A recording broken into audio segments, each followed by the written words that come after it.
Muy buenas tardes, ¿cómo están? A todos los que nos están pudiendo ver en estas redes sociales.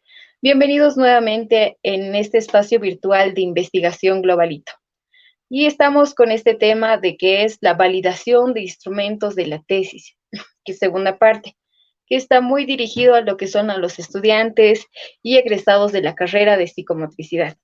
Y en esta oportunidad voy a presentarles a la licenciada Ángela Nistau, psicomotricista y docente de la investigación, docente de apoyo de la investigación de la carrera de psicomotricidad, salud, educación y deportes de la Universidad Salesiana de Bolivia.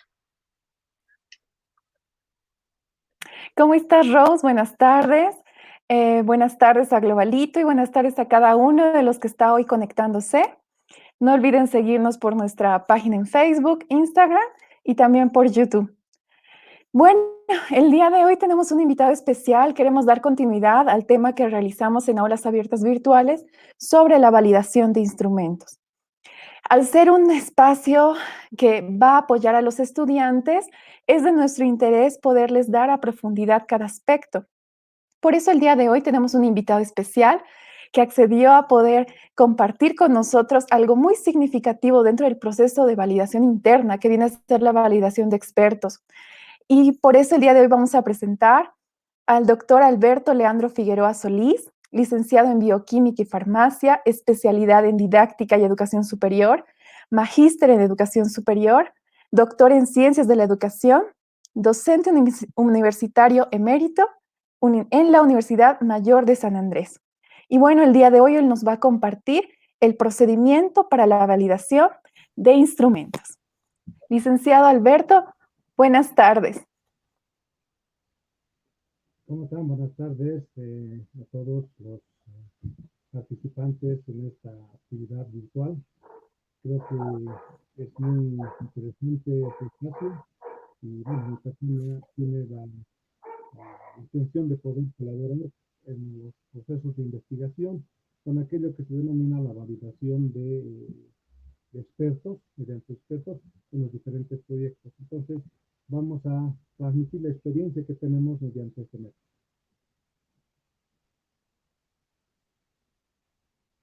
Muchas gracias, doctor.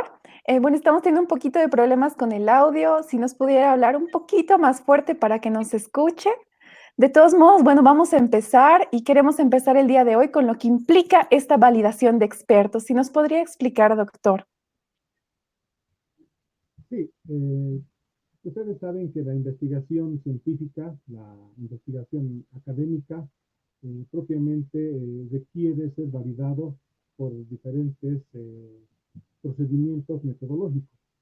Y la universidad justamente utiliza una serie de herramientas científicas, metodológicas, que validen justamente sus diferentes propuestas, los cuales pudieran ser utilizados para que la sociedad. Y dentro de ello tenemos esto que vendría a ser la validación mediante criterios de expertos. ¿Qué es lo que podemos validar mediante criterios de expertos? Podemos validar proyectos teóricos, es decir, un diseño curricular, una propuesta de un sistema de evaluación, etcétera, que de repente necesitamos mucho tiempo en su implementación para poder obtener resultados de esa experiencia. Sin embargo, mediante criterios de expertos, podemos nosotros tener una suerte de un pronóstico del impacto que pudieran tener nuestros proyectos. Entonces, eso es lo que normalmente vamos desarrollando en la validación mediante criterios de expertos. Entonces, validar los trabajos académicos de carácter teórico es uno de los principales aspectos que sigue la validación mediante expertos. ¿Qué decimos de carácter teórico? Por ejemplo, un diseño curricular. Cuando nosotros elaboramos un diseño curricular, la validación real tendrían que ser después de 5 años, cuando ya una generación haya cursado por las aulas y podamos determinar si el perfil profesional que se ha declarado inicialmente en ese diseño curricular responde prácticamente a aquello que estaba en un proyecto dado. Pero no vamos a esperar 5 años en este caso, ¿verdad?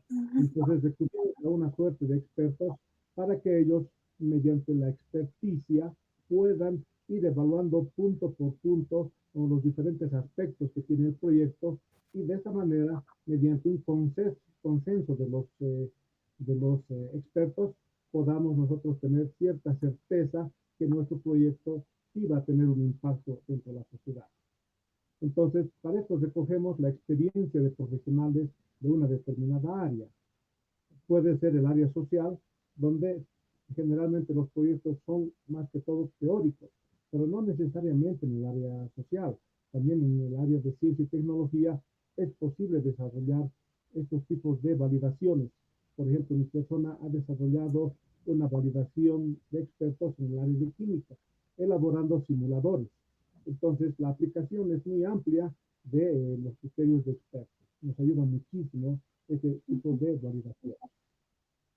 Perfecto. Bueno, y dentro de este proceso que usted indica, bueno, que podemos hacer la validación teórica también, ¿no? Por ejemplo, en la carrera de psicomotricidad, nosotros dentro de las investigaciones que realizamos, al ser una carrera nueva, no cuenta con instrumentos como tal propios. Regularmente nos prestamos instrumentos de otros países y lo adaptamos a nuestro contexto y muchas veces no lo adaptamos y lo aplicamos directamente, ¿no? Entonces, muchas veces nos hemos preguntado si podríamos construir un instrumento para poder aplicar a nuestra población y poder obtener datos reales dentro de nuestra población.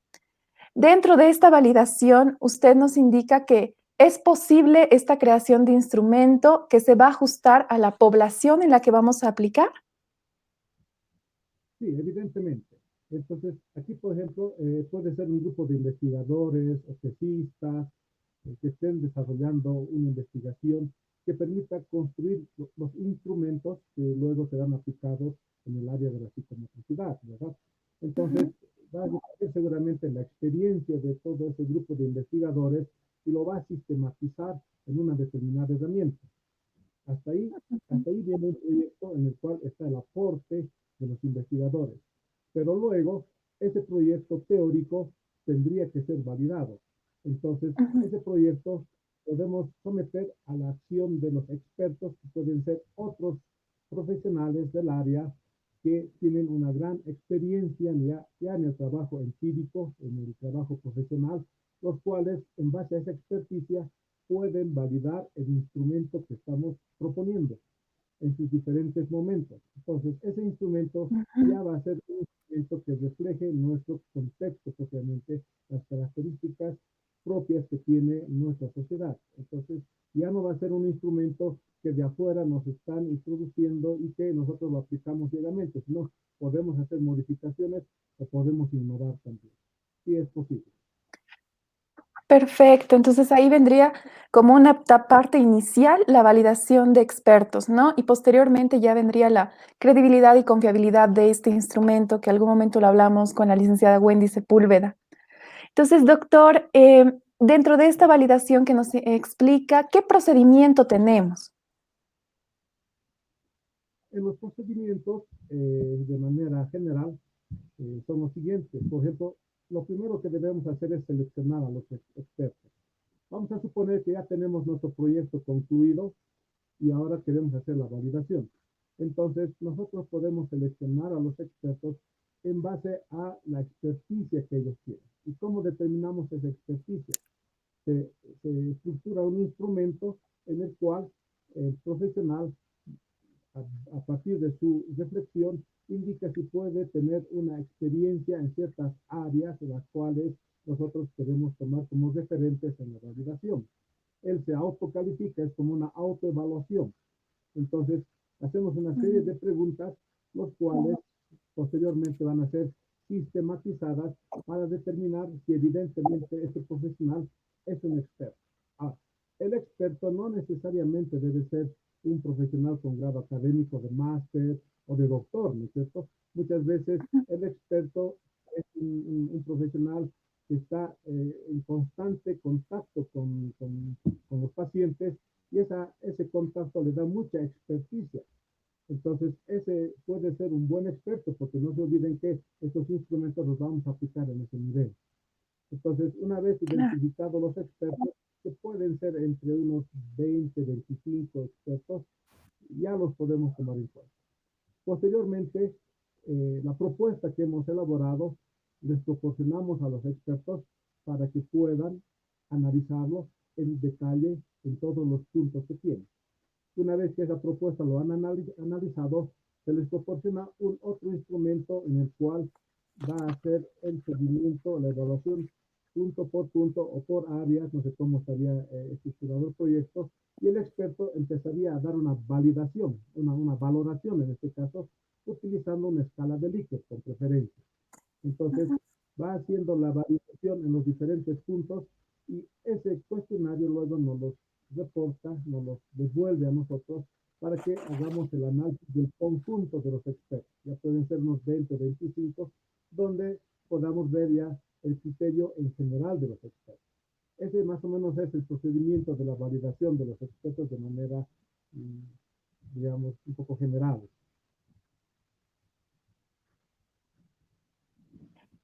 Perfecto, entonces dentro de este proceso pueden ser diferentes personas, diferentes profesionales que van a ser partícipes, que tienen que tener la experiencia, ¿no? A profundidad, que tengan conocimiento sobre lo que se está pretendiendo validar. No estamos hablando solamente de un rango o en un grado de profesión, sino también de un conocimiento o de pertinencia en el conocimiento que se está desarrollando. Y también nos indica que dentro de este proceso vamos a considerar la escala de Likert como de un elemento importante a considerar para la validación de los expertos, que podrían ser arriba de 20 personas, ¿no? Sí, se recomienda Sí, que sea unas perfecto. 25 personas, sí. Ya, una vez que nosotros tengamos este instrumento este planteamiento del proyecto del instrumento, nosotros vamos a pasarlo, vamos a brindar este instrumento que queremos validar para que siga este proceso de validación, ¿no? Entonces, si nos podría explicar qué instrumento vamos a requerir para que este proceso de experto, que ha pasado por el conocimiento de los expertos y ha sido estudiado por los expertos, ahora tenga una validación. Si nos podría explicar ese punto, por favor. Bien, entonces, una vez que los expertos, por si acaso, han trabajado de manera aislada, se recomienda que los expertos no estén incluso en una sala donde puedan consensuar directamente sus criterios. No se recomienda porque a veces sabemos que existen personas que pueden imponer su criterio. Sin embargo, cuando están separados, cada criterio sí los vamos a tomar en cuenta de manera directa. Entonces es una estrategia muy interesante, ¿no? Entonces, una vez que nosotros tenemos ya los resultados de los expertos, los vamos a sistematizar. Y la sistematización viene, como vemos en este cuadro, en diferentes pasos. Primero, lo que viene a hacer es identificar al experto con un formulario, como ya hemos indicado, y los instrumentos que nos han proporcionado van a experimentar 5 pasos. Un primer paso es construir una tabla de frecuencias acumuladas de los criterios que han tenido los expertos en base a los puntos que ha sido evaluado del proyecto que los hemos presentado. El segundo paso es construir una tabla de frecuencias relativas acumuladas. Entonces empezamos a hacer una suerte de tabla de frecuencias relativas acumuladas. El tercer paso es buscar una imagen de valores. Esto a partir que el método Delphi, por ejemplo, que estamos como un referente, tiene una tabla específica que los valores que estamos obteniendo se traducen a otros valores que corresponden a una suerte de una campana de Gauss. Entonces, los vamos transcribiendo esos otros valores, por eso dice buscar una imagen de valores. Posteriormente determinamos los puntos de corte, porque tiene que haber cortes dentro de los rangos que nos proporcionan los valores que nos han proporcionado los expertos, para finalmente determinar a qué categoría corresponde el punto que hemos analizado en base a una escala que nosotros hemos propuesto. Como ven, es una suerte de pasos que normalmente lo hacemos de manera manual. El investigador tiene que sistematizar toda esa información y lo tiene que hacer de manera manual y es muy tedioso, podríamos decir, este tipo de actividades. Entonces, cuando yo estaba trabajando inicialmente en mi tesis doctoral, que era la validación mediante de un instrumento de evaluación para programas postgraduales mediante criterios de expertos, veía que era un trabajo muy tedioso. sistematizar esto de manera tal que sea para el investigador un poco más sencillo. Entonces, todos estos pasos los hemos sistematizado en lo que viene a ser ya una hoja Excel. Si nos muestra el siguiente cuadro, vamos a ver que esa hoja Excel ya sistematizada la he puesto como nombre método FM10, que era una validación para propuestas. Pero además tiene más un sustento estadístico que, digamos, el método Delphi, que tiene un otro principio que es ligeramente más objetivo. Yo quería ir a un aspecto más objetivo. Sin embargo, este método FM10, que yo lo he denominado y que lo he utilizado en varias investigaciones, comparando con los resultados del método Delphi, nos dan resultados iguales. Pero lo interesante es que este instrumento que lo hemos sistematizado ayuda al investigador a que todo ese proceso que les he descrito anteriormente con el método Delphi sea más sencillo, porque a nosotros nos interesa recoger los datos e interpretar los datos para lo que es nuestra propuesta, no tanto enmarcarnos en lo que es una serie de cálculos procedimentales, porque hoy en día tenemos muchos programas, por ejemplo el SPSS, ¿no es cierto? Es un programa que introducimos a la base de datos nuestros resultados y ya nos arroja resultados que pueden ser tortas, barras, etcétera. Ya no tenemos que preocuparnos de estar elevando a cuadrados, raíz, etcétera, etcétera. Lo mismo he pensado para el método Delphi, hacerlo más sencillo, de tal manera que el investigador, con los resultados que ha obtenido, pueda seguir con sus proyectos. Si vemos la siguiente lámina, vamos a ver lo que viene a ser, por ejemplo, en este método FM10 que lo he propuesto, un cuadro donde permite determinar la experticia de los expertos. En la parte de la izquierda vamos a poder ver una escala de 1 a 10, donde el experto va a poder validar, en este caso valorar su experticia. Voy a decir, yo supongo que sobre 10 en este tema tengo una experiencia o un conocimiento de 7, entonces marco la casilla 7. Y luego tenemos en la parte de la derecha lo que viene a ser una suerte de criterios en los cuales yo puedo evaluarlos como alto, medio o bajo.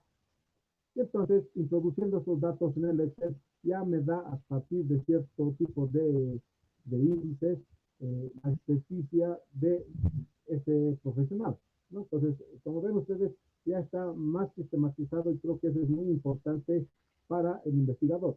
Por ejemplo, en este caso se utiliza un código de interpretación. Cuando el experto tiene un valor de ese código de 0 a 49, de 0 a 0.49, podríamos decir que es un experto que no es muy útil para nuestra investigación porque su nivel de expertise es bajo. Cuando tenemos una valoración de 0.5 a 0.79, podemos considerarlo, pero lo ideal es que esté en un rango de 0.8 a 1. Entonces, todo este proceso sistematizado, si nos da un valor de 0.8 a 1, podemos considerarlo como un experto y lo introducimos dentro de nuestro grupo de expertos para el trabajo. Posteriormente, podemos sigue la siguiente lámina. Una vez que ya tenemos los expertos y han evaluado el proyecto, se va introduciendo a una suerte de una base de datos los resultados y esos resultados se manifiestan en este cuadro centralizador donde vamos a poder identificar diferentes aspectos de la validación. Por ejemplo, este es un ejemplo para 10 pasos. ¿Qué quiere decir 10 pasos? Que el proyecto yo lo puedo dividir en 10 puntos que va a ser evaluado por los expertos. Y cada uno de ellos, el experto le va a dar un valor en función de la escala de Likert, ¿verdad? Entonces, cada uno de los pasos va a ser claro. Pero no necesariamente pueden ser 10, pueden ser 5, pueden ser 8 o pueden ser 15. Varía del proyecto como nosotros estamos trabajando. Todo esto se va a traducir también, como ven en el cuadro, a tipos de coeficientes de confiabilidad. Es decir, que cada uno de los pasos nos va a dar un determinado coeficiente que va de 0 a 1. Si tenemos un coeficiente 1, es lo ideal. Quiere decir que todos los expertos están por consenso indicando que ese paso está en un rango de muy bueno. Entonces, ese paso se mantiene en el proyecto. Si tenemos un coeficiente de confiabilidad de 0.6 a 0.99, indicamos que es aceptable. que todavía ese punto que hemos visto del proyecto puede darnos buenos resultados. Pero si el paso correspondiente está en un coeficiente de confiabilidad de 0 a 0,59, querría decir que ese paso que nosotros tenemos en el proyecto no es recomendable. Los expertos indican que ese paso hay que mejorarlo o hay que reformularlo nuevamente de manera tal que deba de ser nuevamente ajustado. Entonces, como ven, cada uno de los pasos se va evaluando por un determinado coeficiente de confiabilidad. Y al final también tenemos ahí en la lámina lo que se llama el coeficiente de confiabilidad obtenida del proyecto. En este caso, ese valor también se toma como referente a la escala anteriormente explicada para aceptar o rechazar el proyecto que hemos presentado. Entonces, es una parte, digamos, más sencilla cuando utilizamos algo que ya está sistematizado en la parte de cálculos y lo único que nosotros hacemos como proyectistas, como investigadores, en base a los resultados, tomar una decisión. Ese es más o menos el procedimiento que se sigue en el sistema de expertos. Bien, doctor. La verdad es bastante significativo y bastante amplio, ¿no? Tal vez podemos ir aclarando un poquito los procedimientos que me menciona. Bueno, entonces lo que vamos comprendiendo es que en este proceso de validación, primero hay una selección de estos expertos, ¿no? Que en este caso tendría que ser a partir de una escala del 1 al 10 en cuánta experiencia ellos tienen dentro de la temática de interés, ¿no? Y de acuerdo a cuánto ellos saquen, muy bien, gracias, de acuerdo a cuántos ellos tengan en este grado de conocimiento, ellos van a poder ser partícipes de este grupo de expertos. Posterior a esto, que tengamos seleccionados a los expertos, nosotros vamos a presentar el proyecto, ¿no? El instrumento que tenemos como para validar. Y en este caso, los expertos seleccionarían, revisarían este instrumento que queremos validar a partir de una escala de Likert, ¿no? Y en esta escala de Likert, ellos calificarían de forma individual o grupal. Esa era una de mis consultas, ¿no? Si ellos califican esto de forma individual o se reúnen en consenso para calificar. La evaluación lo hacen de manera individual, pero el análisis se lo hace ya de manera grupal. Perfecto. Entonces, en este caso, ellos de forma individual, a partir de una escala de Likert, evalúan ese instrumento y este instrumento que nosotros teníamos un procedimiento, ¿no? Y es verdad, un poco más complejo, perdón, en el método Delphi, ahora usted nos está dando un nuevo aporte muy significativo dentro de este procedimiento, ¿no?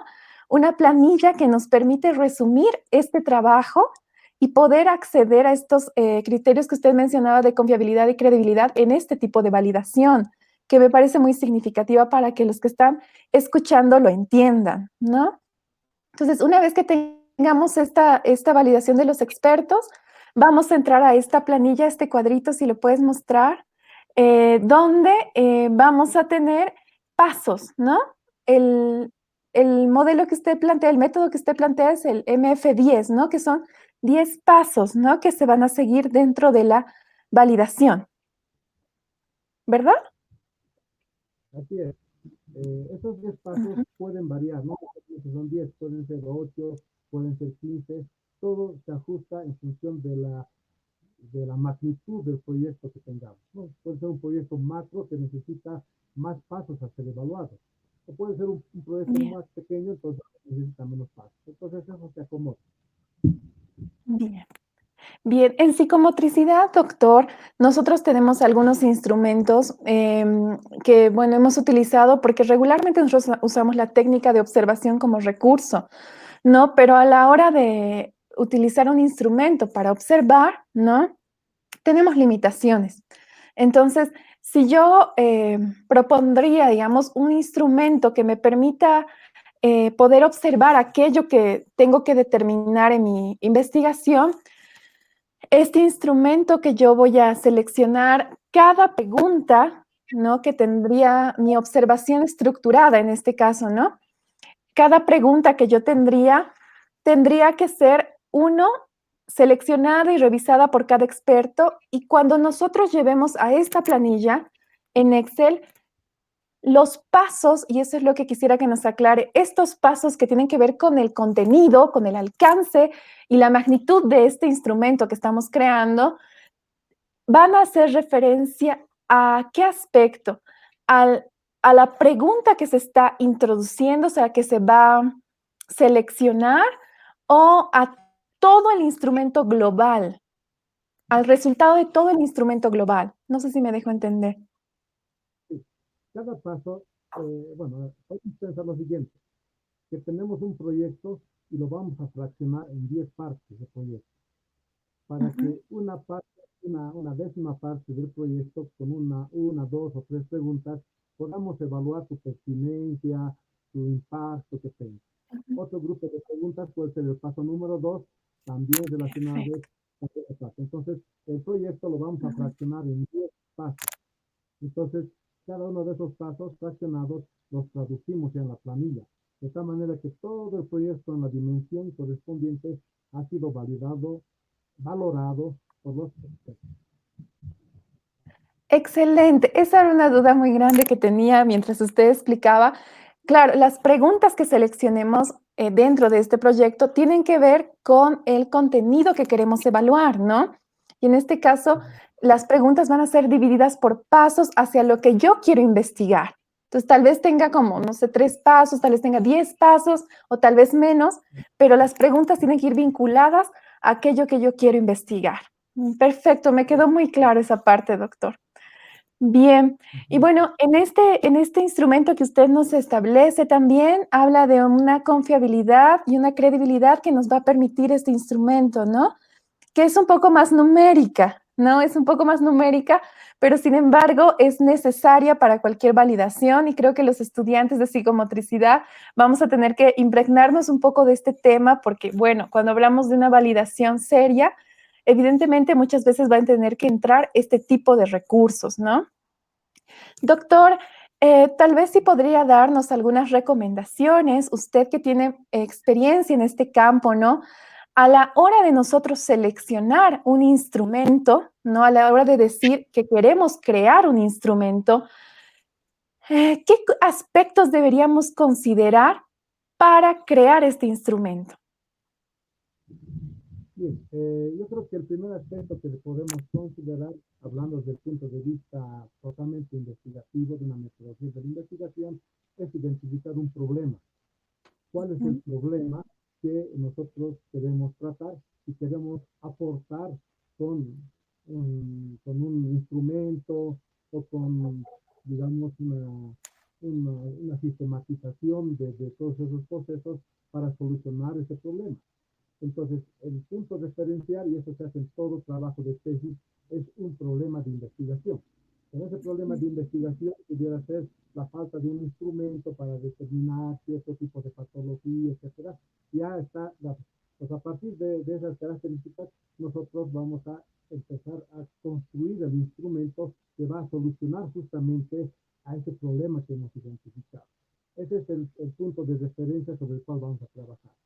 Y una vez que ya empezamos a trabajar con los objetivos específicos, los objetivos generales, y metodológicos, llegamos a construir, sustentado en teoría, sustentado en revisión bibliográfica, el instrumento que nosotros quisiéramos luego ponerlo a criterio de los expertos para su validación. Entonces, el problema de investigación es sumamente importante. Perfecto, doctor. Y mientras hablábamos también, usted consideraba que los expertos que seleccionemos tendrían que ser mínimamente 20 a 25 expertos. Eso porque tiene una relación con todo el contenido que se va a evaluar, ¿no? Y evidentemente con el significado, la significatividad que le vamos a dar a esta validación. Sí, se recomienda que cuanto más expertos tengamos, los resultados van a ser más consistentes por consenso. Ujú. Sin embargo, también sabemos que en algunas áreas los expertos son muy pocos. Entonces podemos tomar unos 10 o 15 expertos de esa temática porque pueden ser demasiado especializados en ese tema que estamos tratando. No hay ningún problema, pero van a ser demasiado útiles esa experiencia que esos 10 o 15 expertos tengan. Perfecto. Entonces, es significativo que nosotros consideremos a una cantidad de expertos vinculadas al tema, ¿no? Y si son más, evidentemente nos van a ofrecer más significado a nuestra investigación. Bueno, doctor, realmente es muy importante lo que usted nos está mencionando. Entre lo que vemos, si tienen alguna consulta, los que están conectados pueden hacer sus preguntas para que el doctor nos pueda ayudar a responder. Entonces, doctor, mire, mientras hacíamos el proceso de validación, bueno, hablábamos del proceso de validación, perdón, yo también pensaba, ¿no? Y dentro de la carrera de psicomotricidad, nosotros estamos entrando a un campo que nos interesa bastante, ¿no? El campo de poder incluir nuevos instrumentos en nuestra disciplina. Sin embargo, cuando nosotros hablamos de la investigación de un estudiante, ¿no? Que plantea un instrumento para su población, ¿no? Como tal, que puede ser un grupo de niños, un grupo de adolescentes. En este caso, el instrumento que ellos van a validar va a servir para ser aplicado en otra población. Digamos, si era para niños de 3 a 4 años, ¿este instrumento puede servir para ser aplicado en otra población o requiere de otro proceso de validación? Se requiere que los instrumentos sean específicos. Entonces, obviamente ustedes podrían clasificar en función de la edad cierto tipo de instrumentos. Pueden hacer caso para niños hasta los 10 años pudieran ser, que van a tener un cierto comportamiento que no va a ser el mismo para personas adultas, ¿no? Personas adultas, digamos, 40, 35 años, 50 años, que tienen otro comportamiento. Entonces, podría estructurarse un instrumento más específico. Entonces, cuando uno ya tiene sus instrumentos, puede elaborar de manera específica. Y eso creo que como universidad tenemos que sistematizar e indicarles a nuestros profesionales que los instrumentos los podemos empezar a estructurar por la experticia de manera específica para ciertos grupos de, de pacientes. Claro, yo me ponía a pensar, doctor, ¿no? Basado en lo que usted mencionaba, que tal vez nosotros podíamos animarnos, ¿no? Arriesgarnos a crear instrumentos para poblaciones un poco más grandes, ¿no?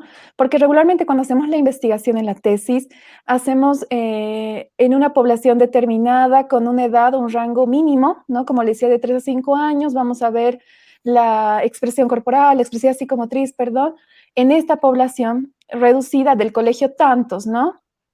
Y evidentemente cuando nosotros llevamos este instrumento a otra población de niños de 3 a 5 años, si este instrumento fue de sector urbano y lo llevamos a rural, evidentemente este instrumento ya tiene cambios. De hecho, porque los niños ya son distintos, ¿no? Y además porque aunque tengan la misma edad, el sector, el contexto, influye mucho en el desarrollo y en la manera de manifestar su cuerpo. Entonces, en este caso, nosotros tendríamos que volver a hacer un proceso de validación para esta nueva población en la que estamos ingresando, porque el instrumento ya no va a responder a la realidad que respondía en la otra validación, ¿no? Y supongamos que nosotros, como psicomotricistas, quisiéramos sacar o generar un instrumento para una población mucho más grande.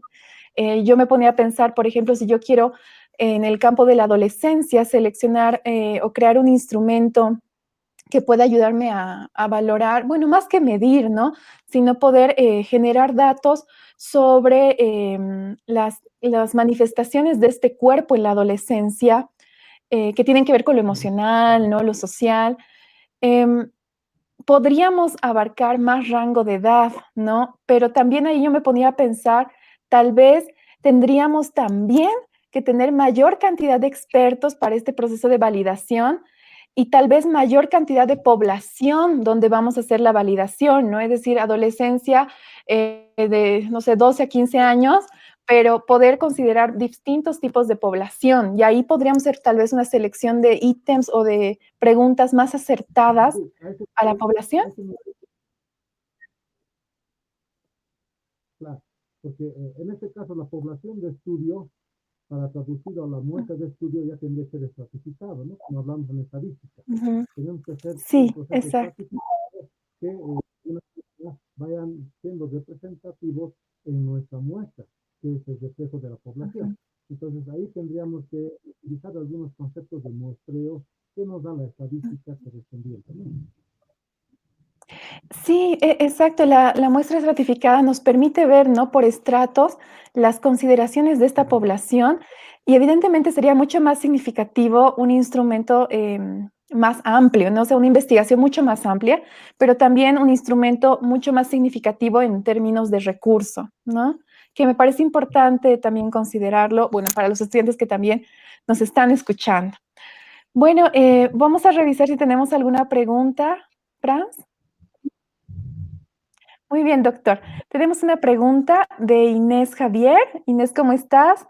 Bien, ella menciona y dice, en relación a la credibilidad y confiabilidad, ¿es solo en relación a expertos y con esto, perdón, y con eso la tesis está culminada o requiere que el instrumento ya validado por expertos sea aplicado a la población usando quizás el programa SSPS? Si tenemos un proyecto en el cual en su implementación se, se tarde poco tiempo, es decir, la implementación no sea de larga data, entonces lo pudiera implementar. Y eso sería lo ideal, porque ya cuando el instrumento lo hemos aplicado en la población, ya estamos obteniendo resultados producto de la población, los cuales podemos sistematizar en el SPSS, etc. Pero si tenemos un instrumento en el cual los resultados no van a ser ya nomás, sino requieren de mucho tiempo, entonces el criterio de expertos o la experticia del profesional que está haciendo la valoración nos puede dar ciertas ideas de cómo va a tener como un comportamiento posterior. Entonces, todo depende de, digamos, cómo se quiere hacer este proceso, ¿no? Ya les decía un ejemplo, un diseño curricular, 5 años de implementación, creo que es mucho tiempo para tener datos empíricos reales, entonces podría validarlo mediante criterios expertos. Y después de 5 años, quizás puedo refrendar ya con los datos empíricos. Pero si tengo un proyecto, digamos, de un diplomado de 3 meses, entonces no necesitaría tanto hacerlo la validación mediante expertos, sino pudiera directamente ir ya a la población, implementarlo y recoger los datos. Todo depende del tiempo en el cual tengamos que implementar. Perfecto, doctor. Muchas gracias por la respuesta. Tenemos otra pregunta. Bien, la licenciada Elena Maldonado, que es la directora de la carrera de psicomotricidad, también nos está haciendo una consulta. Gracias, licenciada, por estar aquí también presente. Doctor, saliendo un poco del tema, dice, ¿no? Quisiera preguntarle su opinión acerca de la posibilidad de hacer trabajo de campo en la actual coyuntura, ya que nuestros tesistas están detenidos en este proceso, dice. El trabajo de campo en realidad es ya la parte más, digamos, importante de la investigación. Quizás este trabajo de campo pudiera hacerse en este momento por la coyuntura que tenemos, utilizando las tecnologías, el Internet, así como estamos haciendo en educación, estamos usando el Internet para dar clases virtuales, estamos utilizando para diferentes procesos lo que llama el teletrabajo. Quizás también estos mismos recursos pudieran ser muy importantes para tener el contacto con los grupos de investigadores y los objetos de estudio para seguir los procesos de investigación, ¿no? Sería un poquito, digamos, adaptarlo, estas herramientas tecnológicas que tenemos para seguir avanzando en la investigación.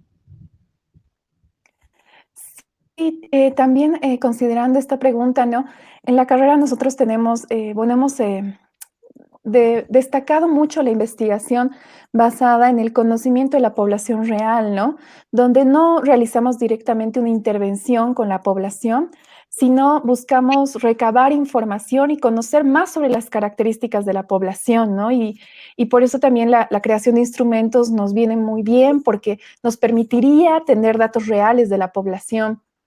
Sin embargo, la mayoría de la población en psicomotricidad son niños, ¿no? Nuestro objeto de estudio tiene que ver con los niños, con los adolescentes, ¿no? Y en este caso estamos detenidos, ¿no? Como todas las universidades, me imagino, tal vez algunas que tienen otro tipo de objeto de estudio tienen más accesibilidad a trabajar de forma virtual, pero en nuestro caso, lamentablemente, ha sido muy difícil, ¿no? Porque los de los niños, ¿no? Por esta situación. Entonces, es algo que estamos, creo que todos, bueno, afectados de alguna forma, pero bueno, inevitablemente vamos a tener que de algún momento ajustarnos a las nuevas tecnologías que se están estableciendo y poder ver otro tipo de temáticas que nos permitan acercarnos a esta población con las herramientas, ¿no?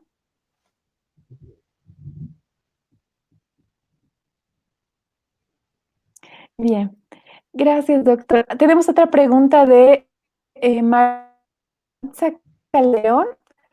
Maritza pregunta, cuando la investigación abarca un estudio de una población mínima, ya que el análisis será caso por caso, ¿el instrumento que se haría validar tendría que ser específico para cada caso o uno en general?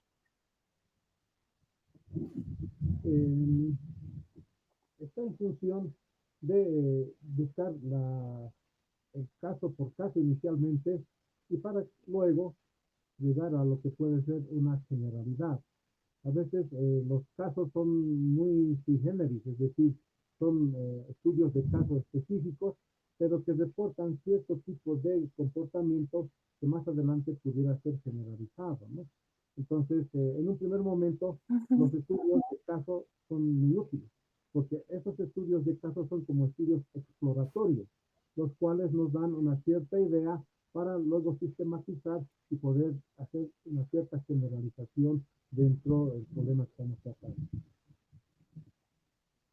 Claro, y en este caso, por ejemplo, la estudiante indaga sobre si tendría que crearse un instrumento o no es necesario, o sea, si se puede crear un instrumento para este caso, ¿no? O para este grupo que tiene, digamos, de 4 o 10 personas, o no necesariamente se podría usar un instrumento, ¿no? Tal vez solamente una bitácora, un registro de observación. Dentro de lo que es el campo de la investigación científica, tiene que estar sustentado de mejor manera por datos, por situaciones objetivas, registradas en datos y en información.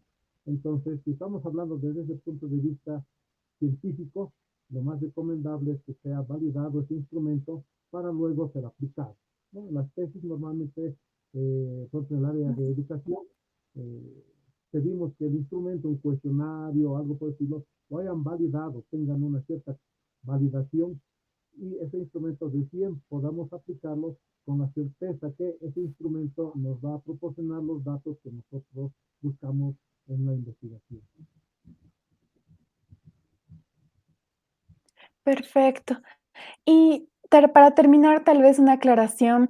En el caso de que la investigación sea cualitativa, ¿no? Y planteemos la mirada a un estudio de caso desde lo subjetivo, que no es tan visible, ¿no? Porque vamos a ir encontrando en el contexto y en la situación de la persona. ¿Qué instrumento usted nos recomendaría? Porque evidentemente la técnica que vamos a usar en este caso sería la observación, ¿no?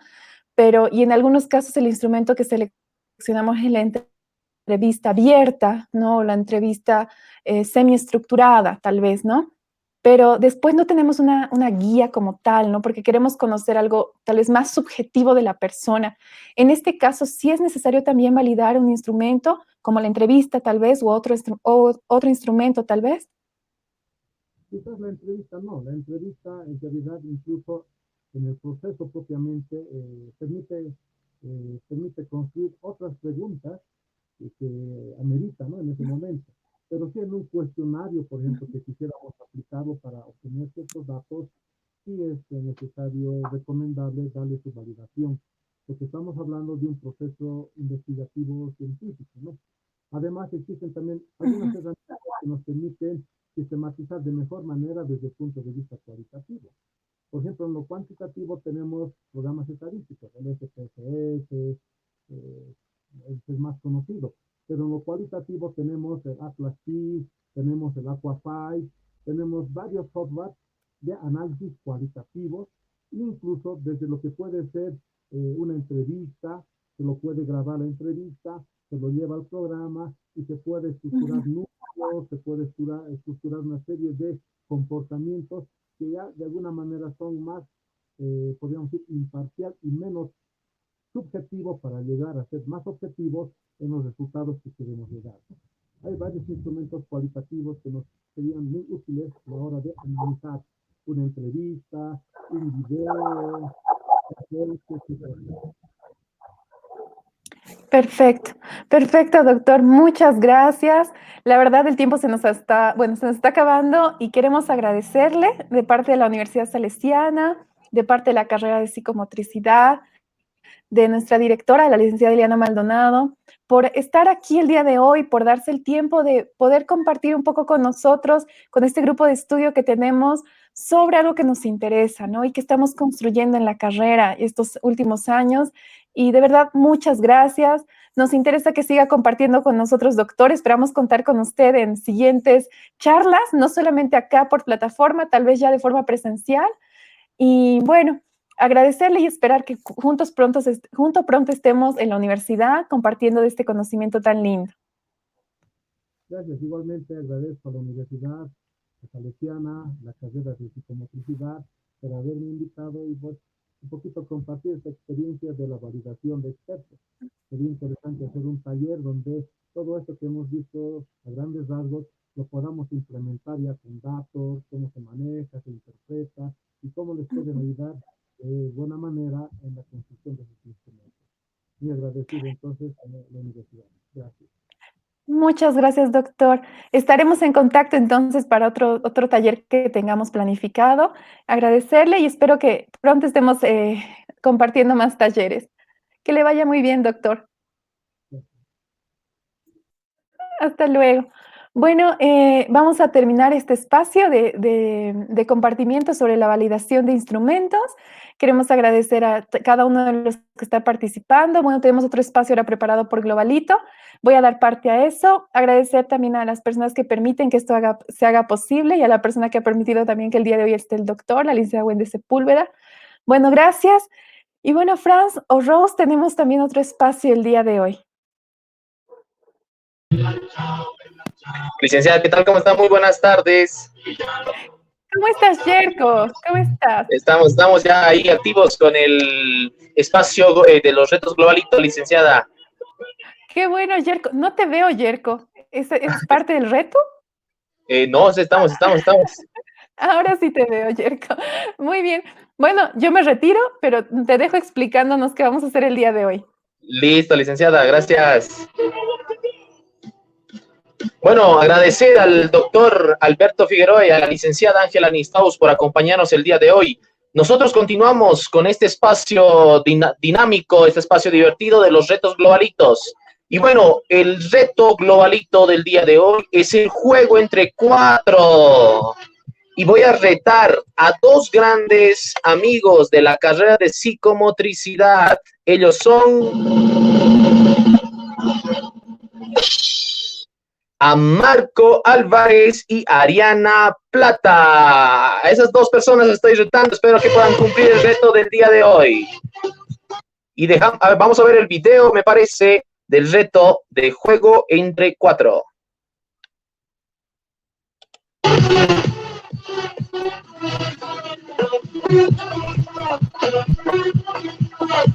Eso es, muy bien. Y bueno, yo me despido agradeciendo a todos los que siguieron nuestra transmisión en vivo y no se olviden seguirnos por Facebook, YouTube y también por Instagram a este espacio virtual de Estudios Globalito. Yo soy Yerko Kenta. Nos vemos hasta la próxima.